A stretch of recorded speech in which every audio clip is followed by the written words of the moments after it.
Hello guys, ये किस्सा बड़ा हॉरर होने वाला है। तो ये स्टोरी होती है कि एक बॉक्सिंग क्लब होता है जहाँ पर लोग लड़ने के लिए आते हैं। इस बॉक्सिंग क्लब में काफी फेमस लोग होते हैं और बड़े बड़े बॉक्सर होते हैं जो फाइटिंग करते हैं। मगर एक शख्स जिसके मुंह पर एक बॉक्सर ने पंच मारा, उसकी डेथ हो जाती है, उसकी सांस रुक जाती है और वो उधर ही मर जाता है। काफी लोग वहाँ पर बॉक्सिंग करते हैं लेकिन उस शख्स की मौत वहीं लिखी होती है और वो वहाँ पर मर जाता है। काफी टाइम होता है, वो क्लब बंद हो जाता है। जब वो क्लब बंद होता है फिर वहाँ पर एक पुलिस स्टेशन बनाया जाता है और वहाँ पर कैदियों को रखा जाता है और एक बहुत बड़ा बराबर में ही जेल बना देते हैं। वहाँ पर तहखाने होते हैं जहाँ पर मुजरिमों को लाते हैं और वहाँ पर एक जगह ऐसी होती है जहाँ पर मुजरिमों को फांसी भी दी जाती है और उन्हें फांसी पे लटकाया जाता है और वहीं उनकी मौत होती है। जो पहले एक क्लब था वो अब पुलिस स्टेशन में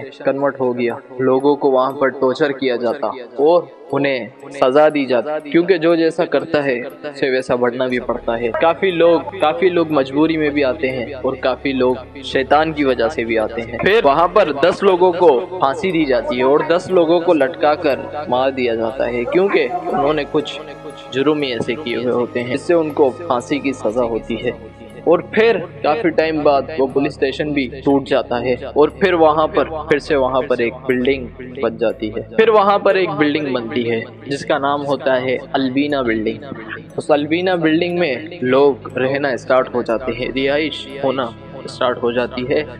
लोग बुक करवाते हैं, अपनी बुकिंग करवाते हैं और अपने फ्लैट अपने नाम पर करते हैं। उनमें से ही एक फैमिली होती है जिसमें 6 लोग होते हैं, माँ बाप और उनके 4 बच्चे।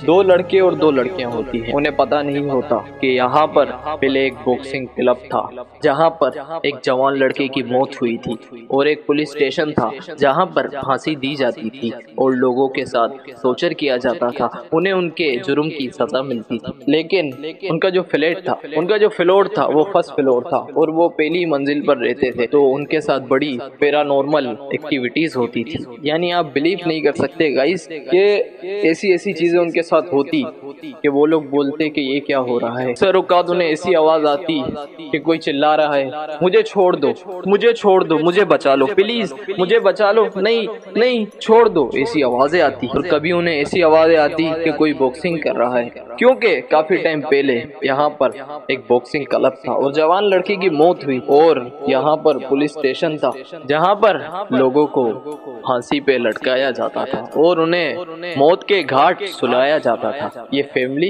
हार नहीं मानती, ये फैमिली हिम्मत करती है और फिर धीरे धीरे इनके साथ और चीजें होना स्टार्ट हो जाती हैं। रात को सोते हैं तो इन्हें आवाज आती है कि ये हमारा घर है, हम यहीं रहते हैं, छोड़ दो, ये जगह छोड़ दो और चले जाओ, हमें तंग ना करो।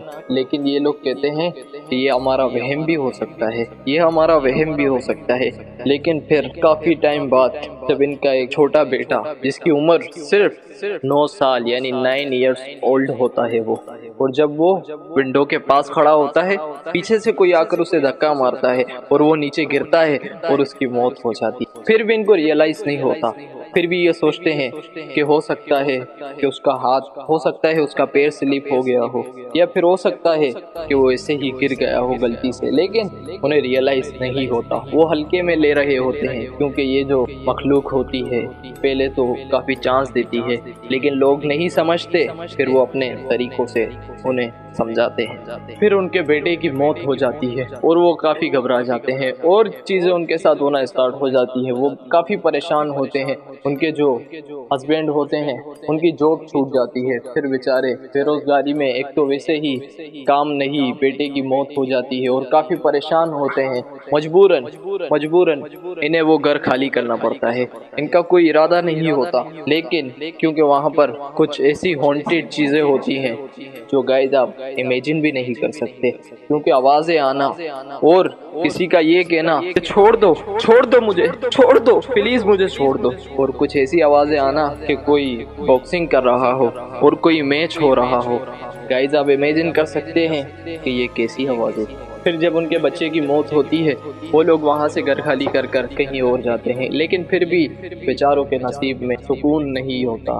ये जहाँ पर जाते हैं वहाँ पर फिर क्योंकि पैसे ख़त्म हो जाते हैं, शोहर की जॉब छूट जाती है, तो मजबूरन इन्हें अपने गांव जाना पड़ता है। जब ये गांव जाते हैं तो क्योंकि गांव में भी काफ़ी चीज़ें होती है, काफ़ी एक्टिविटीज़ हो, काफ़ी पैरानॉर्मल एक्टिविटीज़ होती जो इंसान की सोच से बहुत दूर होती है। फिर जब ये गांव वाले घर में शिफ्ट होते हैं तो वहाँ पर सबको ये किस्सा सुनाते हैं। तो गांव में जिसके घर में ये शिफ्ट होते हैं उनके भाई के ही घर होता है, जो इनके हस्बैंड होते हैं उनके भाई के घर में ही ये शिफ्ट हो जाते हैं। लेकिन इनका भाई बताता है ये सारी चीज़ें तो हमारे घर में भी होती हैं और हमें भी रात को आवाज़ें आती हैं और हम भी सो नहीं पाते हैं। तो वो हैरान हो जाते हैं। फिर काफ़ी टाइम बाद उनकी जो छोटी बेटी होती है उसकी भी डेथ हो जाती है। सब लोग कहीं शादी में गए हुए होते हैं और वापसी आकर देखते हैं तो छोटी बेटी इस दुनिया में नहीं होती। तो फिर ये काफ़ी परेशान होते हैं, काफ़ी जगहों पे इलाज करवाते हैं। फिर कहीं जाकर इनका इलाज होता है, फिर ये ज़िक्र अस्कार करते हैं और बड़े अच्छे होते हैं और दीनदार फैमिली होती है, लेकिन फिर भी इनके साथ ये हो जाता है। भी ये काफ़ी खुश हैं।